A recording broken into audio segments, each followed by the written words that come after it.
Hey, Fanboy Nation. This is your pal Daffy Duck, and you're watching. You're watching. We're watching. You're watching Fanboy. Fanboy. Fanboy. Fanboy. Fanboy. A fanboy, etc. Fanboy Nation. Dot, I assume Tom. Hi, Robert. Hello, Mr. Selva. How are you? Congratulations on this film. Thank you so much. Thank you so much. I was telling Jonah, even if I watched it without the sound like a silent picture, it's still absolutely gorgeous. That is so sweet of you. Yeah. I love how you do, and I'm going to do my best not to give spoilers. So Yes. bear with me. But your Yes. contrast of going back and forth between black and white and color and the musical numbers and the drama and the twists and the turns, and the movie's 2 hours and 40 minutes. I still wanted an extra 20 minutes of this movie. And I That is never say I want extra time unless it's a short film. so sweet. Yeah. Amazing. I mean, congratulations. But with something like this, I do have to ask for my personal knowledge. With a character like TK in this picture, he's based on a real person. And I've seen a couple of films where they've done movies based on a real person that people were upset because it wasn't necessarily a biography. You know, Yeah. they fictionalized the character. Is there any worry of that? Because I know in America it seems to be an issue, but in South Asia and East Asia it doesn't seem to be a problem. It's not a problem, but first thing is, this is not based on anybody. It's a completely fictitious. It's not a biopic. Right. It's inspired by an era, but not any particular person. And I'd spent 4 years making a documentary series, The Hunt for Veerappan, which is based on a very polarizing figure. So I do not shy away from speaking the truth about a life lived. But this one's not that. This one's completely fictitious, inspired by a lot of characters, like what fame does, right? And we have a lot of our flamboyant actors, and I think that echoes through. That echoes everywhere. Like if you take Hollywood and the stars of that era, there is some sort of a reflection of that here too, right? The lives led, the legends you hear, the. So I think it was this sort of intrigue that we all have in the lives that they led. That was the starting point for the film. Like these kind of things that we grow up hearing, that apparently this actor led a life like this, he had this, and then he faced this. And then when you go dig up, you realize that there are many layers to it. So I was conscious not to like pick one person, but this vicarious feeling of wanting to live such a flamboyant life that we all live, and this that can only be experienced through cinema. And I wanted to go as vicarious as I could in getting TK out. And I have to thank Dulquer for that. Like he just made me be unabashed. He's like, let's just go. This is a very unique character, and let's just be unabashed about it. Well, you did that, and Dulquer is incredible as TK, and He's amazing. and please forgive me completely mispronouncing her name, Bhagyashir. Bhagyashri. Bhagyashri. Thank you so much. She was fantastic. There's not one missed moment. There's not one scene that is wasted in your cinematography, especially in your visual storytelling. And I think that's something that's been missing a lot in the West. So I really want to commend you on that. Thank you so much, Robert. That's so sweet of you. You know, when you get the reaction, the movie's coming out, mid-November here in the United States. What is the reaction like when you sit with an American audience or a Western audience, and then sit with a South Asian audience, and seeing the difference in who reacts to what? I will be intrigued to see that, but I think except for the cultural referencing, I think the Western audience, the American audience, really see. My first film found its audience in California. It was bought by Netflix as one of the first Indian films. So I've been able to have a career because of that blessing. The fact that the American audience really felt that I have a career. Because I was very sure that my first film was not going to release in the place I come from, because it's like it's not the kind of film you come to theaters and watch with families, but if it plays on TV, you'll watch it. Right? I was very sure about that. I didn't want it to release and then like, so I made it with very minimal budget, and I was hoping for a TV. Like I just was hoping that I take it to festivals, I learn about festivals, I learn the economics and the business of film festivals, and then come then we. I mean, the best thing that could happen is find a TV sale. But what happened was, I got so much love in California. We won the audience award at CineQuest. Netflix bought it, and then I now have a career. So I don't see any difference. Like I think I would love to watch Kanta with the American audience and how they see it. Some of the cultural references might not, but I might not be an instant catch. But I think that would lead to intrigue. Like, oh, this is how it happens there. So it's somewhere the impact is there. But it also opens up dialogue and cross-culturalism and, you know, intrigue, Exactly. like you said in that. Setting this in 1950s Madras and bringing the aesthetic of the 1950s into a modern picture, you know, what were the challenges in some of the visuals of that era being put into this era? Because, you know, fashion, the customs, the cars, the hairstyle, the makeup, you know, it's different than what we see today, but it's so beautiful in how it's displayed in the film. I don't think I had any challenge. I think it would have been challenge more for production. I was just too happy. Really, this car? Wow, this is how they used to be. Like the fascination was unending, man. I really didn't want the film to end. We all, as like actors and the makers, we just were like, is it really coming to an end so soon? That's a really good feeling to have, right? Like, but we didn't want the film to end. We just were like, because I can write, I can keep writing. So I'm like, can I write a few more scenes and can we film it?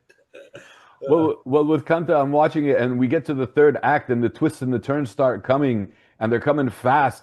And then there's another twist, and then there's another this, and I was like, "Oh my God, this is really happening! Like this should have been a limited series. This shouldn't have been just a movie." Oh, you said it right. So I think I like my composer, even Dulquer would say, "Machan, this is a limited series." This is, but the thing is, that's what I think took us a lot of time in the writing, the making, and in the editing. That it's got the potential to be a limited series, but how do we say that to a theater audience? Because here, theater is it's a phenomenon. Like for a good film to come and like sweep the state and to get all that love and to like, yeah. So we wanted that. I wanted that because this is my first theatrical. Right. So, and I wanted out of Kanta. I wanted that out of Kanta. So with me, it's very strange because if it's an Indian movie and it's 3.5 hours and it's a musical, no problem. American musical, an hour and 45 minutes, 2 hours is like, nah, I can't do it. You know, Yeah. for some reason, there's something about Indian musicals that I could sit and watch 4 hours of, and if it's an American musical, I won't even bother. You know, when you get a reaction similar to mine, but there are people that were like, okay, no problem, 3.5 hour Indian movie, I'll sit through it. And here you gave us 2 hours and 40 minutes, and it flew by. You know, how exciting is that to know that you have been able to captivate the audience and put their phones down to pay attention to what's going on the screen? Wow. You've said it so well because that's what we wanted. Like, I know this could be like an easy, like if I let it languish, it's a 3 hour, 10 minutes to say the same thing, right? But from even like, we were looking at every frame that we can take off. Is there something extra? Because you don't want them to be distracted. And Dulquer keeps saying one thing: nothing should come in the way of the film, especially the film. Right? Let's not be sort of indulgent in any way. We love the film. Like, let's all agree that we love the film, but we can't burden the audience with our love, right? Our indulgence. So we would keep trying to remove something, and then we realized that the impact is not so much there. It was meant for a payoff. So like that was happening, and I'm quite experienced to say. I mean, I would say that because the doc series that I did, I had 2 years of doing that. Like 2 years of like editing, taking out, putting it. So I really enjoy the process, I would say. And it's a great thrill to put it out where people say that was too racy, you know. Like I realized that, see, I love slow burns. and I think that it comes to me naturally. My filming is like for a slow burn. But what I've realized in this doc series and Kanta is that the audience need not, like, if you can give a slow burn in a snazzy way, in however it could be, like with music or edit or whatever. Like, if you can incorporate, if we are willingly slow burn in edit, there is a problem. But the drama, sorry, you were about to say something. Oh, no, I was going to say, but with Kanta, I was leaning in the whole time. Like, I'm like, okay, what's happening? There wasn't necessarily a slow burn, but it was more white knuckle. Like, I'm holding on to the arm of the chair going, oh, okay, I got to finish this. Yeah, I think that's what, like, I've heard an EP also tell me this, that either you're going to have the audience to lean back or lean in, and they're not leaning in here, and I'm so happy you said that. Yeah. So the impact was that the intent was that they shouldn't be able to pick a phone, even if it's an important phone. Like, can they put it away because the narrative is that thrilling, that pulsating? Right. Unless We you're a have a doctor moment or here. your son is being born, put the phone down. Yeah. Yeah. Yes. Tell me. When, I mean, obviously, I'm gushing over your film, and I'm doing my best not to give spoilers. Not giving spoilers is the hard part. But when you see an audience, You're a true cinema lover. I can see it. I am, and when it's a good movie, I get really excited because it's so long it's been disposable content, and this is one of those films I want as a DVD or Blu-ray sitting on my shelf. So when someone comes to the house and go, "What's this movie?" and I'm like, "Oh, you haven't seen Kanta? Sit down. We're gonna spend 2.5 hours watching this film." Oh, that'd be great. Like, if the film can travel, because we always spoke about it. Me, Rana, we were like, this film can travel, should travel. Like, so what? Like, is it a festival? Is it a distribution? What can we do? So I know with Rana, when the potential is there, when he'll make it happen. So let's see. Well, with its release coming out November 14th, the excitement is there, the cinematography, and I love the fact that you're humble enough to sit there and go, we can shave things off without, bending to your own ego and saying, no, I shot this. It's beautiful. It needs to be in just because it's beautiful. Right. I mean, the whole film is talking about ego, so I better not have it. Could have easily fallen into that from the filmmaker perspective.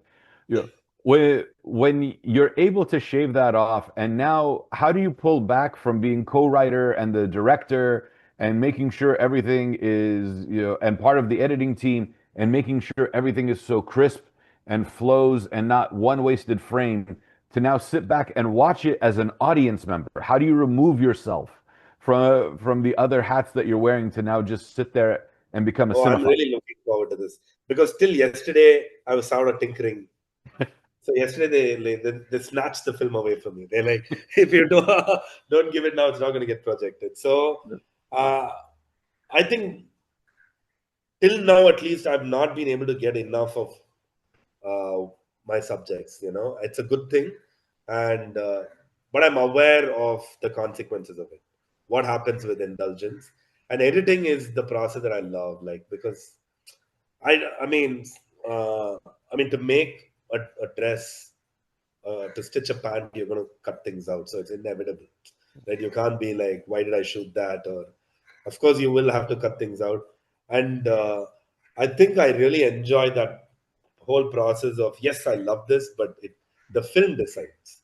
So how I'm able to take those decisions is, it's not my film. I'm taking the decisions.